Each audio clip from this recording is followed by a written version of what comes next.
Hello, welcome to the Analyst Inside Cricket with me, Simon Hughes, and today a special guest, Izzy Westbury, who of course was a Middlesex player and now a regular commentator on the game, and she's been covering the women's series in Australia for a variety of different people. Actually, Izzy, tell us what you've been up to. Well, I was here first of all for the India men's Test series, and I'm sure we could draw many parallels with their capitulation once they reached Australian shores. So yes, I've covered the Border Gavaskar Trophy with one of the radio outlets down here, Triple M, which tend to be quite a boisterous lot. And they've made their first foray into women's cricket. They're covering the T20s, which is good fun. Um, Although I would quite like to see, I'm yet to witness an England victory of any sort on Australian shores in all my years coming over here. So it would be quite nice at some point to break that little trend. So you've jinxed them then, basically. You're Well, I their mean, you're their bogey person. I am genuinely thinking of not turning up to one of their matches just to see what happens. So maybe that's it. Actually, it looks like you've been having fun anyway. Triple M being quite a contrast to a sort of TMS experience. Yeah, they're quite a boisterous lot, and it's great in a way because Australia, the way in which their radio broadcast works is that they haven't just got exclusively one outlet has the rights to any given series. So you've got your ABC if you're kind of, I guess, you're BBC inclined. There's an SEM which is perhaps more for the nerds out there and the statistics aficionados, and then Triple M is just kind of lots of shouting and very parochial, I think, which as the international voice always makes it interesting. What do they make of you, a well-spoken English girl with a bunch of raucous Aussies? I think my role is the foil, and I'm encouraged to play up to it to an extent. It kind of works. I must say they do tend to pair me quite a lot with Merv Hughes, which is an odd pairing, but it seems to work. Um, yeah, I don't think there's not much of a line, if we're going to use the cricket terminology, as to what you can and can't say on their broadcasts. I'm routinely surprised, and maybe I shouldn't be, and that's part of the fun. You know what they used to call Merv Hughes? They used to call him Fruit Fly, Australia's Yeah. worst pest or something. Do they still use that line? Oh yes. Especially when you've got sort of Mark Taylor and Ian Botham in the same box, they will bandy that out as much as they possibly can. Yeah, good laugh actually. I bet that's real fun.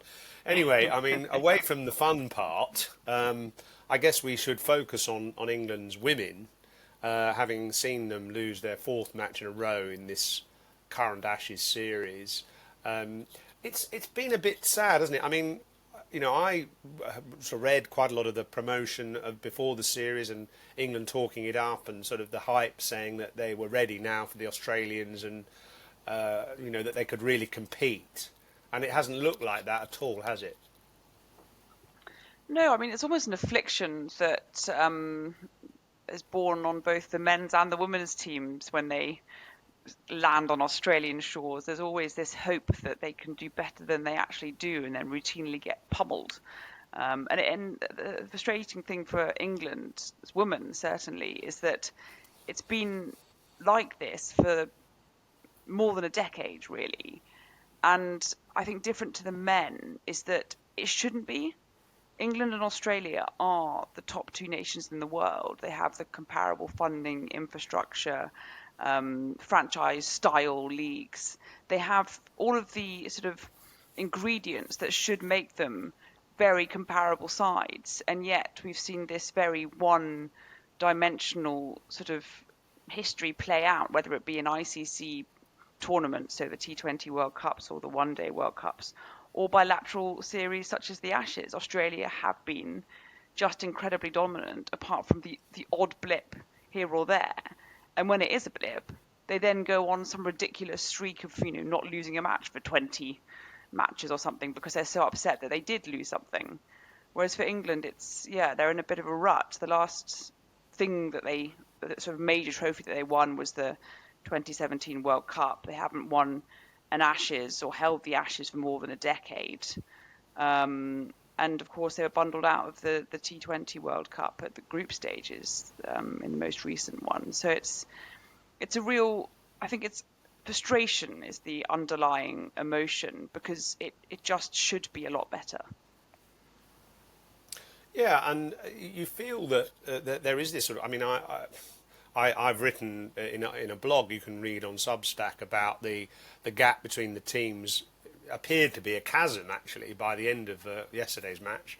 So if you analyse the series so far, the first one day Australia won by 4 wickets, but they won it with 10 overs to spare. In fact, I think 11 overs to spare, and they said at the time, we didn't really quite pull our socks up there. We didn't play as well as we could, Australia. Then England missed a chance really in the second game by having bowled Australia out for 180, then being bowled out 159 themselves.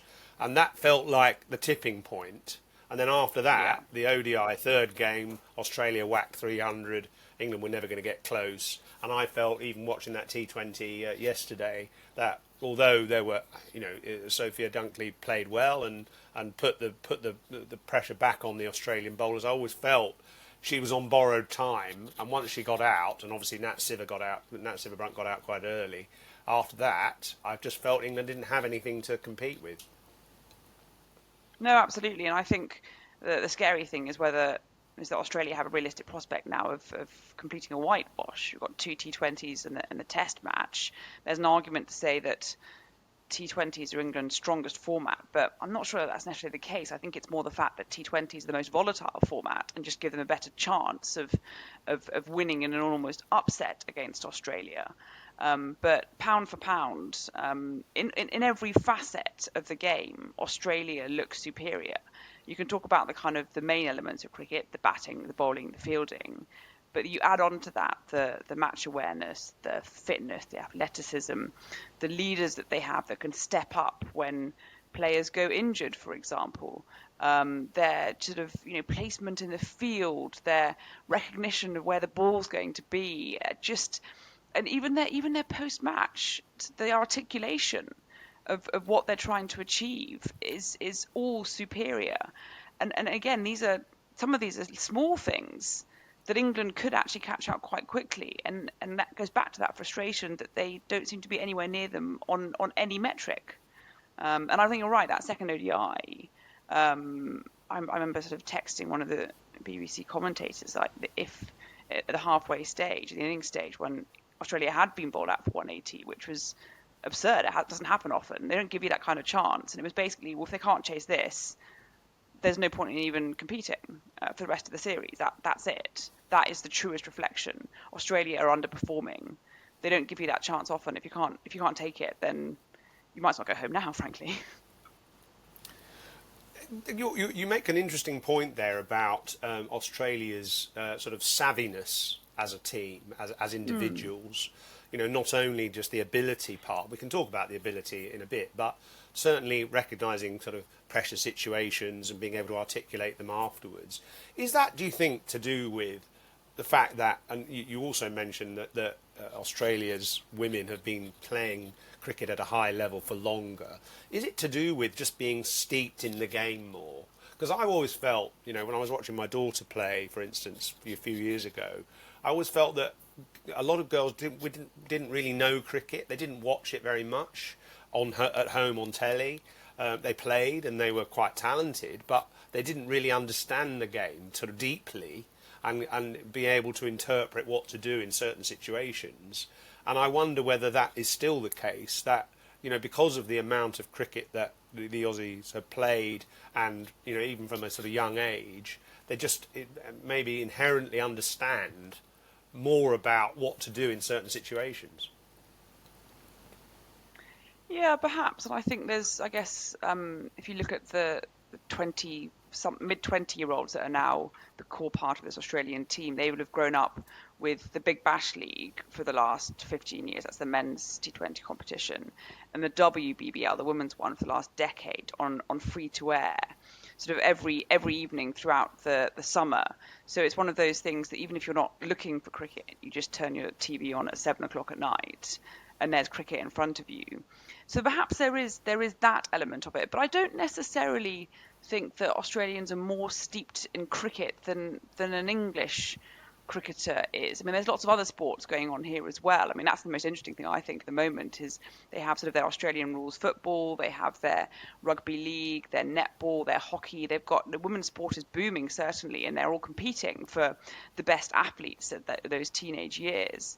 So cricket isn't necessarily more in the culture necessarily than England, or unless there's an argument to be made in England that actually other sports are out competing cricket for their attention. I I actually think it comes a bit later down the line, and in the way in which the Australians are sort of afforded the opportunity to lead at a very much younger age, and they're happy to take risks with sort of young captains in their BBL teams, in their state teams as well. I think it's more about the infrastructure once they reach the kind of the more serious levels of cricket, and treating them as, to be honest, professional cricketers, as opposed to what seems to be routinely the case for this England team, almost mollycoddled teenagers, really, who aren't able to think for themselves. I mean, I found it really quite glaring that. So Meg Lanning, of course, was the captain for Australia for Yonks. She stopped playing international cricket. Elisa Healy very easily stepped into the fold. Elisa Healy last night, very at short notice, was injured, as was their vice captain Ash Gardner, or she wasn't vice captain, but another senior leader, Ash Gardner. And suddenly, Talia McGrath, who's in her early 20s, was leading the team, and she wasn't the only one that could have done it. Elise Perry's in that team. Beth Mooney's in that team. There were about 5 or 6 people that I could have gone and said they could be that captain. Whereas with England, I think this is one of the problems they have now, is that if Heather Knight does step down at the end of the series, which is definitely a realistic possibility the way in which it's going, who's going to step into that void? And I don't think there's any obvious answers there. And it's not necessarily about being the formal captain. It's about having a voice in the field, about reassuring your youngsters, about the tactics, that kind of awareness that England are just completely lacking. Some really interesting points there, Izzy, about the kind of culture. What about just technique for a minute? Pure naked ability.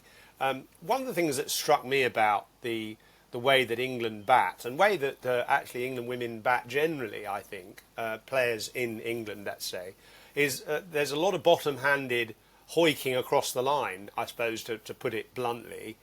Whereas I've noticed, and this happened in the men's game for many years as well, the Aussie women tend to hit straight with a top hand control and hit down the ground more, and obviously hit strongly.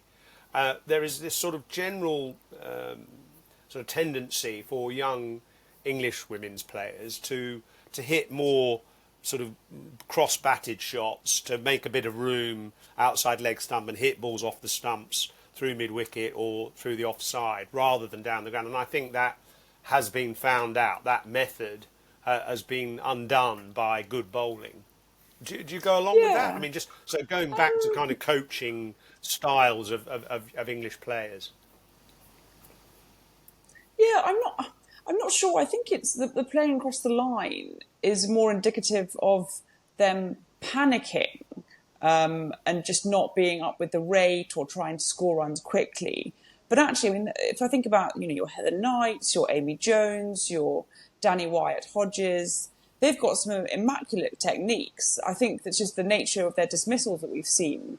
They've been tending to play across the line because they haven't been piercing or getting the runs that they need through, I guess, more conventional play. Because I think Australia also, they certainly hit 360 degrees. I mean, Pee Wee Litchfield yesterday evening in the first T20 was smashing out the switch hit. It was bringing us back to Kevin Peterson in sort of 2004-05. Beth Mooney gets into extraordinary positions as well, as does Grace Harris. I don't think necessarily that England are bottom hand dominant. I think the exception might be someone like Sophia Dunkley, who plays in a much more unorthodox way. But that almost, when her bottom hand comes into it, she is playing her game, and that's what you want to see, because she hits it to extraordinary parts that nobody else can really do. I think she has I compare her a lot to Joss Butler, the way she almost rotates her wrists over the top of her bat. So I don't necessarily think that technique is an issue when they're playing well. it's when they're up against it that it kind of, everyone loses their heads.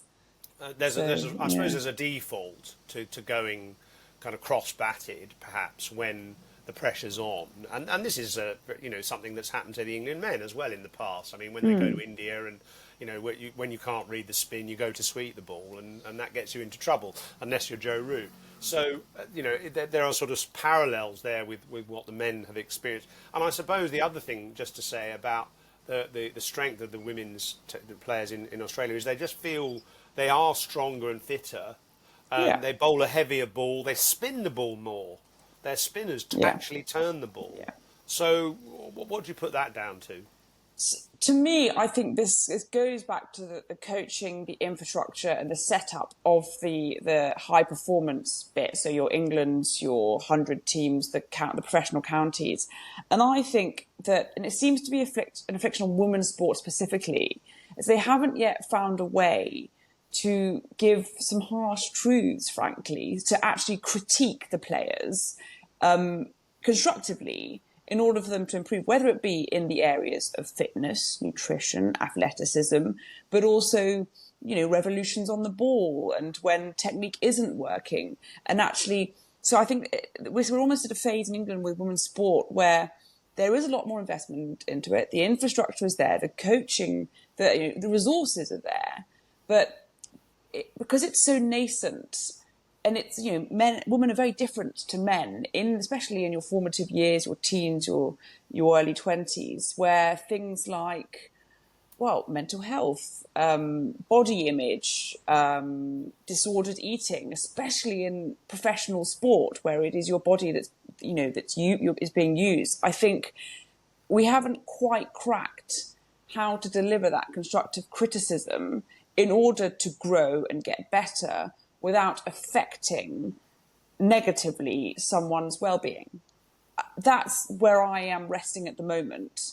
The issue that I have is I don't know what the answer is, because I tend to just say it as I see it. But that might not necessarily work for every player. I know certainly I was a player that responded to someone telling me exactly how it needed to be. But I also know that going through my teens and early 20s, I genuinely don't know of a single woman in a high performance sporting setup around that age who did not have issues with body image, sport, disordered eating. It's a really tough thing, and I don't know whether Australia have cracked it. They probably also have their own issues, but they seem to at least be improving, and that constructive part of the criticism seems to be getting through. It's easier to point out the problems than it is to give you the answers. Yeah, well, I mean, it's a sore area, isn't it? Because I read Lizzie Ammon's written an interesting piece in the Times today saying that one or two of the England players have sort of refused to be interviewed by BBC since Alex Hartley called out the fact that their fitness levels weren't great. Yeah. One or two of the players have sort of refused to be interviewed, notably Sophie Eccleston, who rejected the opportunity to have an interview the other day. And I just wonder whether that's touched a raw nerve with the England players, and they're not very good at handling it.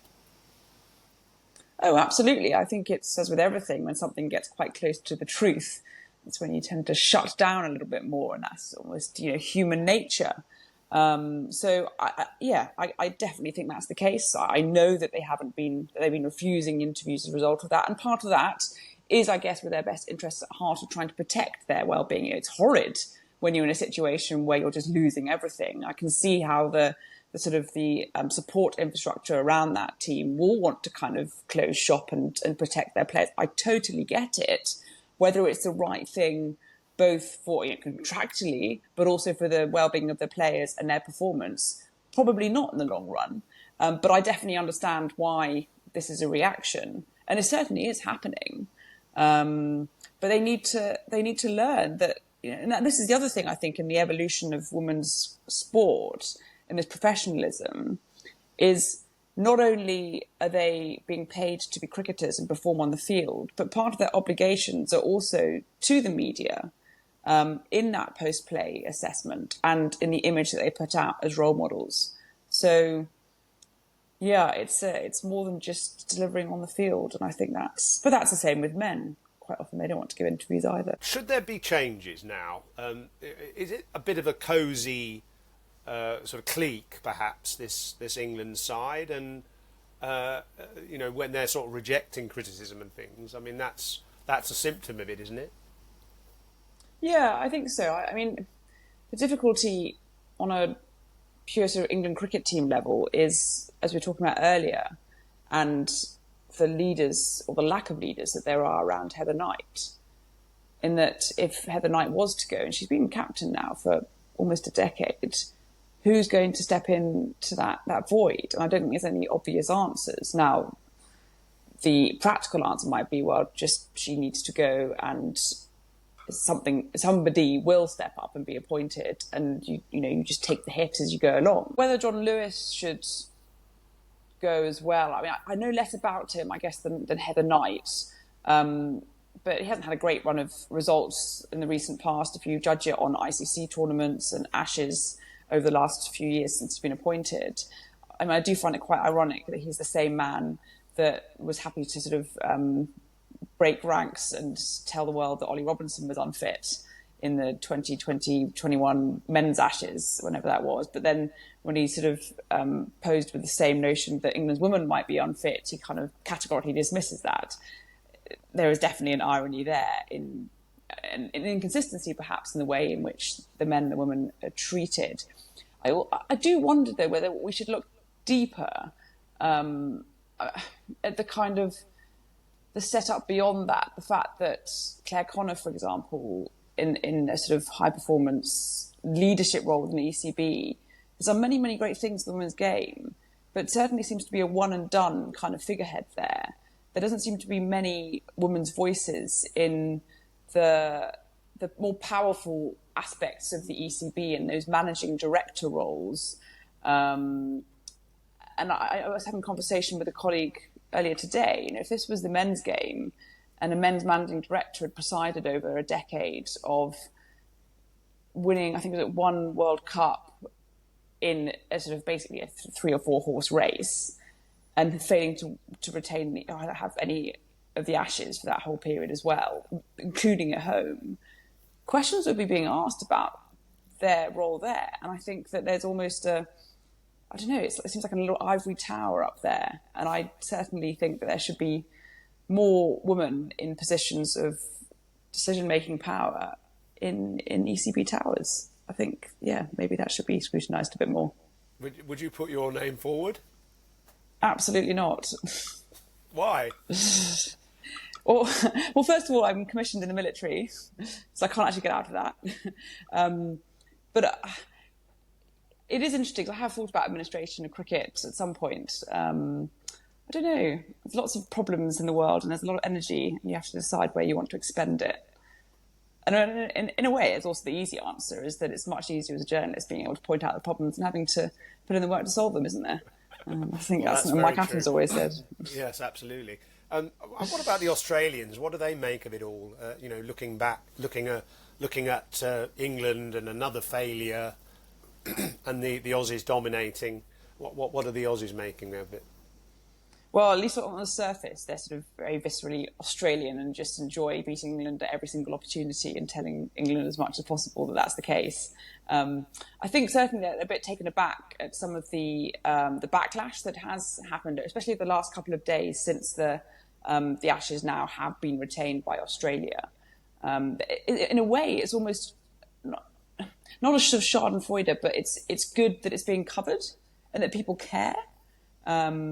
And that there is there is emotion. Women's sport warrants headlines, which is, I think, is certainly a good thing, and something Australians are happy it's not them. But ultimately, they love being winners. I always find Australia a really fascinating society, because I think in some ways we in England look at it and think, oh, it's still in some of its cultural attitudes far behind the progressiveness of the UK, but then it likes to win. So it's invested a huge amount of money and time and resources into women's sport, whether it be cricket, whether it be its Aussie rules football, its soccer team as well. They like to win, and if it's going to be women doing it on a sporting arena, then all the better for it. It must be. They must be insufferable at the moment, having won the Border Gavaskar Trophy, beaten India, and now have won the Ashes. There must be sort of a bit of smug Aussie going on everywhere. Oh, it's awful in so many ways. I've covered a number of Australian summers over the last decade, and for one reason or another, I've never seen England in any team win a match in Australia. I think the first time I came over was in 2015 in that World Cup, so that was a good start. They got smashed in the opening game in a packed house at the MCG, and then it's been pretty ordinary since then. Well, actually, Triple M should to do a favour for Australia. They should make sure that they hire you for the Ashes, for the men's Ashes next winter, because with you in the commentary team, England have got no chance. That's what I'm doing. I'm just shoring out my contracts, Simon. Yeah. I see. So we need to get you banned, basically. I do think it would be a good experiment to see if I missed a match, what would happen. Maybe I'll not go to the test match. That's a good 4 points, isn't it? So save some face. Okay. Well, anyway, you're on the way to Canberra for the next T20. Maybe we'll speak to you again after the test and see if anything has changed. But in the meantime, Izzy, thanks very much for your time and enjoy your travels. Thank you. It's a pleasure. I mean, it is a pleasure. I just wish I like being right, but it's because I think we've been saying this for a number of years about the problems with the infrastructure. But you don't like being right to the detriment of England and the benefit of Australia, to be honest. So hopefully things will change. We're proven wrong. Well, there's more comment on the Women's Ashes from Melissa Story and Nikki Chowdhury, who are doing regular daily Washes podcasts. If you go to Storylines, the women's cricket show, you'll hear those as well. And we'll be back with Izzy maybe later in the series. Thanks for your time and thanks for listening.